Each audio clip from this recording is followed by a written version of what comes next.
Galera, antes de começar com o vídeo de hoje, eu queria convidar vocês a conhecer um curso de conserto e manutenção de celulares, que é parceiro aqui do canal. É um curso profissionalizante, o link vai estar aqui na descrição e bora pro vídeo.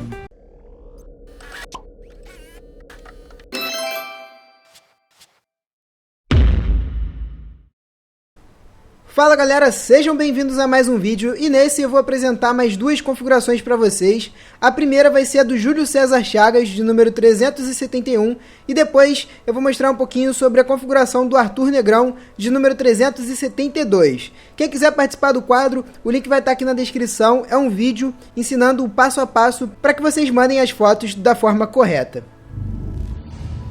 Portanto, já estamos aí com uma foto mostrando o gabinete do Júlio, que é um PCIe Java. Um gabinete que é considerado custo-benefício de entrada, o valor dele é entre 170 a 200 reais.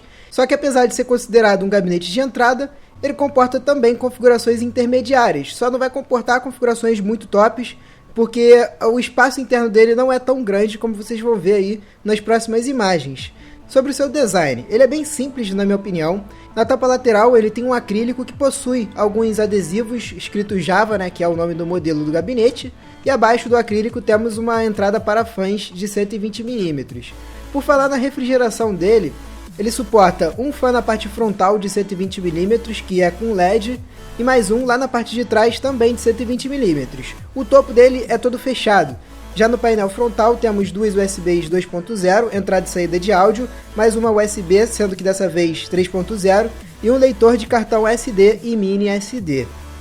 Já em sua parte interna, como vocês podem ver dessas imagens, o suporte à arrumação de cabos é até bacana, dá para fazer uma arrumação bem legal nele.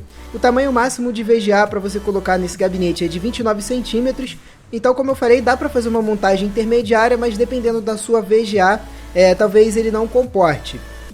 E uma questão que não me agrada muito nesse gabinete é que ele vem com a baia dos HDs daquele formato padrão, e isso acaba atrapalhando também a arrumação de cabos. E no caso, o Júlio tem apenas um HD, que é um HD de 3,5 polegadas com 2 TB de espaço.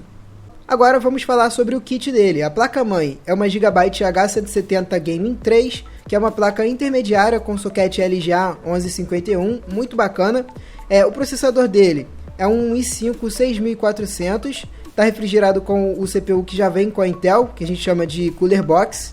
E ao lado, na parte das memórias, temos dois módulos de 8 GB, memórias da Kingston, modelo HyperX Fury, clock de 2400 MHz. A placa de vídeo dele é uma GTX 970 com 4 GB de VRAM, é uma Asus modelo Turbo que vem com essa dissipação no formato Blower, que é um formato de dissipação que tem seus prós e seus contras. Como ele tem apenas um fã que funciona como um exaustor e esse fã é bem pequeno, a rotação dele tem que ser maior, logo o ruído também será um pouco mais elevado. Por outro lado, como esse formato ele é um formato de dissipação fechado, ele não vai jogar calor vindo da placa de vídeo para dentro do gabinete. E assim galera, há quem goste desse tipo de formato, eu particularmente não sou muito fã, prefiro formatos Open Air, que é aquela dissipação mais parruda normalmente. Eu queria até que vocês colocassem nos comentários a opinião de vocês a respeito da dissipação de placa de vídeo. E para fechar com a configuração do Júlio, a fonte dele é uma RAID Max modelo RX 600AF-B, ou codinome Cobra. Pelas características, ela parece ser uma boa fonte, mas infelizmente eu não achei nenhum tipo de teste na internet. As únicas informações que eu encontrei foi no próprio site da RAID Max, que informou que ela tem selo 80 Plus bronze, uma eficiência típica de pelo menos 85% e algumas proteções que vocês podem ver melhor no próprio site da RAID Max. Nessa parte eu faço uma estimativa de valor da máquina que vocês me mandam. A máquina do Júlio eu cotei por R$4.000, eu considero uma máquina intermediária, tem uma excelente placa de vídeo, combina muito bem também com o i5 6400 que ele tem, e com certeza roda qualquer tipo de jogo atualmente com excelentes taxas de frames e também com boas opções gráficas. Como upgrades para essa configuração, eu recomendaria apenas a inclusão de um SSD de 240 GB. Eu coloquei aqui um da Kingston, modelo UV400, mas pode ser de outra marca também, não tem muito problema. O SSD dá um belo ganho na leitura e gravação de arquivos, e eu acho que é interessante aí para um upgrade na configuração dele. O restante, eu não vejo mais nenhum upgrade que ele possa fazer assim imediatamente, né? Já que a configuração dele é realmente muito boa. Vamos à segunda configuração do dia do Arthur, começando pelo gabinete que é um Multilaser Cyborg GA133. Um gabinete que é um tanto quanto esquisito, né? Eu acho que é essa a palavra ideal para ele. Ele tem a construção toda na parte inversa, ou seja, no caso, quando a gente instala a placa-mãe, ela fica do lado esquerdo, na tampa esquerda, né, do gabinete, se a gente for ver ele de frente. Nesse aqui da Multilaser, a placa-mãe é fixada na parte lateral direita. Isso muda completamente a orientação da placa-mãe, como vocês vão ver nas próximas imagens quando a gente for mostrar a parte de dentro dele. O design dele é bem chamativo, tem um acrílico na tampa lateral, nesse caso na tampa lateral direita. Sobre adições de ventoinhas, dá para colocar uma na parte de trás de 120, mais duas na parte lateral, duas na parte superior e uma apenas na parte frontal, todas elas com tamanho de até 120 mm.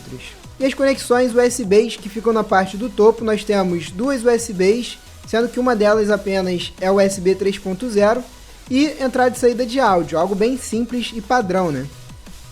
Agora vamos para a parte interna do gabinete, que para mim é a parte mais estranha, né, dele. E assim, galera, em relação a Cable Management, ele é até bom, dá para fazer uma arrumação bem limpa nele, tem bastante espaço, né, pra gente passar os cabos da fonte. Só que por ele ter esse formato de instalação, digamos assim, diferente, isso pode gerar certos problemas com determinados equipamentos. Por exemplo, com o water cooler, nesse caso aqui, né. O Arthur teve que improvisar, colocar o radiador numa parte que não é muito boa de colocar, porque dessa forma o radiador está muito próximo do restante dos componentes e pode ser que ele tenha o seu desempenho afetado. Além disso, a logo da placa de vídeo fica ao contrário, já que normalmente os fabricantes fazem a logo do formato padrão, e na parte de trás do gabinete também fica bem diferente, como vocês podem ver aí nessa imagem. A baia dos HDs desse gabinete é naquele formato padrão, e nesse caso o Arthur removeu a tampa frontal, por isso que está dando para a gente ver certinho os HDs, mas não é em formato de gaveta. E no caso, o Arthur tem um SSD de 120 GB da Kingston e um HD da Seagate de 500 GB. Quanto ao kit, ele tem um AMD FX 6300 de processador, está sendo refrigerado com o water cooler da Cooler Master Neptune 240M.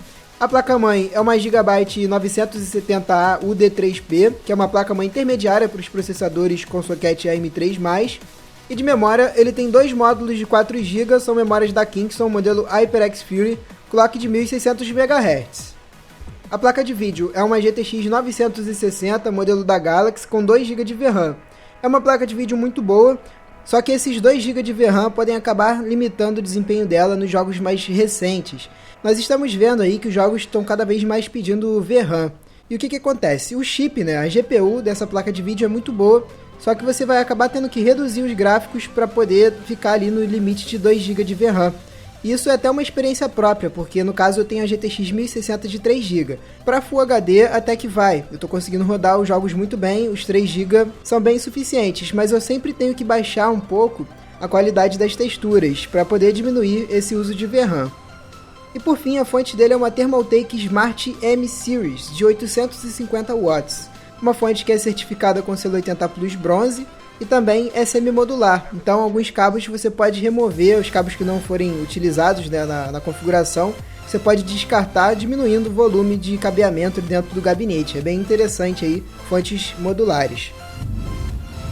Eu cotei a configuração do Arthur por aproximadamente R$ 3.750. É uma configuração que até está bem equilibrada, não fosse pelo processador, né, que é um FX 6300, que a gente já sabe que está tendo um pouco de gargalo nos jogos atuais. E até por isso, como upgrades futuros, ele tem algumas alternativas. A primeira é colocar um FX 8350, que é um processador mais parrudo que o FX 6300. E a segunda opção, que é um pouquinho mais difícil, né, de fazer, é esperar o lançamento do novo processador da AMD, ver mais ou menos como fica o preço e ver se fica viável para ele poder fazer essa modificação no PC dele. O problema é que se ele for colocar os novos processadores, ele também vai ter que trocar de placa-mãe, já que o socket vai ser alterado. E um outro upgrade aí que eu vejo para a configuração dele seria a inclusão de mais 2 módulos de memória de 4 GB, né? Que daí a configuração dele fica com 16 GB, que atualmente é mais do que suficiente. E é isso, galera, chegamos ao fim do vídeo, espero que vocês tenham gostado. Deixem aí nos comentários o que vocês acharam sobre as duas configurações. É importante que vocês participem aí dos vídeos. Eu queria agradecer a todos vocês pelo envio das fotos, dizer que o intuito, o objetivo aqui desse quadro é realmente manter essa interação entre a gente, e é uma coisa que tá dando muito certo. Então, muito obrigado a todos vocês, valeu, tamo junto e fui!